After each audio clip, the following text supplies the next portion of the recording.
खालि थागिबि जनजाति साहित्य सभा आसाम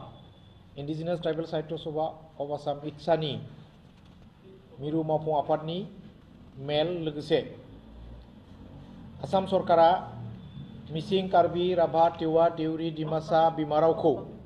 गुदि सोलोंथाइनि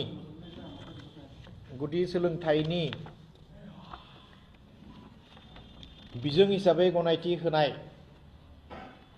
आसाम सरकारनि मन्त्रि आफादनि जा थांखि बे थांखिखौ थागिबि जनजाति साहित्य सभा आसामा बरायदों। थांनाय 13 फेब्रुवारि 2024 खालार खालि आसामनि मानिनां गिबि मन्त्रि डक्टर हिमन्त बिश्व शर्मा आरो थागिबि जनजाति साहित्य सभा आसामनि दैदेनगिरि बिथांमोनजों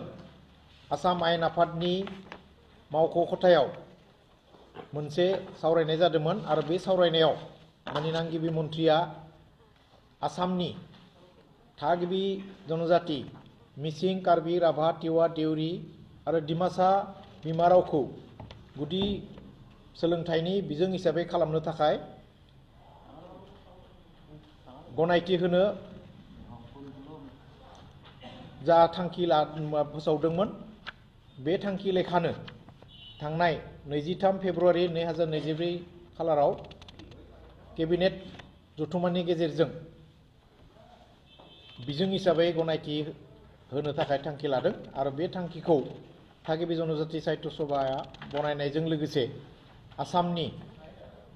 गोख्रों आरो मुंदांखा गिबि मन्त्रि डक्टर हिमन्त बिश्व शर्मा आरो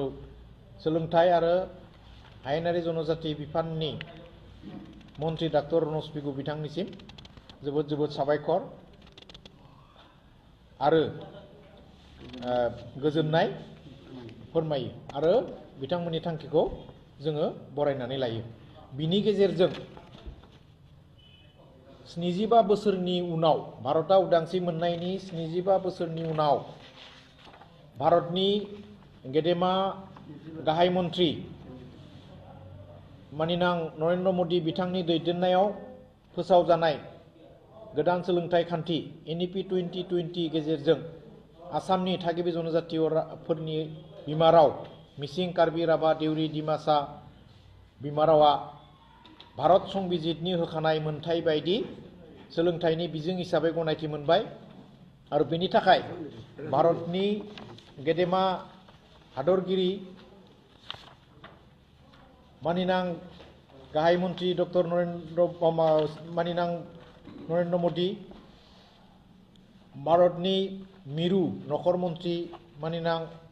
मुस्रि अमित शाह मिरु सोलोंथाइ बिफाननि मन्त्रि डक्टर धर्मेन्द्र प्रधान मिरु जनजाति बिफाननि मन्त्रि मानिनां अर्जुन मुन्डा मिरु मन्त्रि मानिनां सर्बानन्द सनोवाल आरो जुनियायै आसामनि मुंदांखा आरो बयजोंबो गनायजानाय मानिनां गिबि मन्त्रि डक्टर हिमन्त बिश्व शर्मा आसामनि सोलोंथाइ आरो हायेनारि जनजाति जौगाथाय बिफाननि मन्त्रि मानिनां डक्टर रनज पेगुखौ दिनैनि बे मेलनि गेजेरजों जोबोद साबायखर गाहाम हामलायनाय आरो बरायनाय बावहरनाय जायो आरो बेनि लोगोसे थांनाय 9 बोसोर थागिबि जनजाति साहित्य सभाया जुजिनाय नाजानायनि गेजेरजों बे थागिबि जनजाति रावखौ बिमा रावखौ सोलोंथाइनि बिजों खालामनायाव बर' थुनलाइ आफाद मिसिं थुनलाइ आफाद कार्बि थुनलाइ आफाद निखिल राभा साहित्य सभा टिवा साहित्य सभा देउरि साहित्य सभा डिमासा साहित्य सभा गार' साहित्य सभा आरो आसामनि गोबां